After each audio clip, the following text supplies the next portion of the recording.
The woman had planned to move into her husband's house quietly, but her parents found out just in time. Helpless, she had to lie, saying she was going to stay at her good friend's place. After all, she hadn't told anyone about her marriage and her husband wasn't the boyfriend her parents approved of, but his younger brother. Just as she managed to win her father's consent with some coquetry, her husband suddenly drove up in front of them. Flustered, she rushed to stop him, but he had already gotten out of the car and greeted her parents. The scene left her parents utterly shocked. It all started 2 days earlier, when she was about to get engaged to her boyfriend. Her good friend had warned her that his first love had returned to the country, but she firmly believed her boyfriend only loved her now. However, she immediately saw him sneak away from the venue.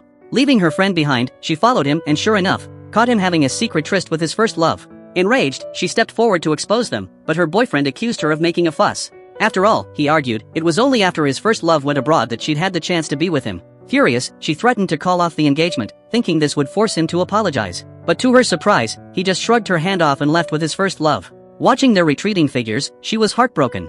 As she burst into tears, a man handed her a tissue. That's when she realized it was her boyfriend's younger brother. She thought he'd come to mock her, but instead, he gently draped his coat over her shoulders, lifted her into his arms, and walked out of the wedding venue openly, leaving all the guests stunned. Deep down, though, the man was overjoyed. He'd had a huge crush on her since college, but she'd ended up choosing his older brother. Seizing the moment, he asked her why she'd liked his brother. To his dismay, she replied that it was because his brother had saved her from a fire years ago. The news left him speechless, because he was the one who'd actually rescued her that day.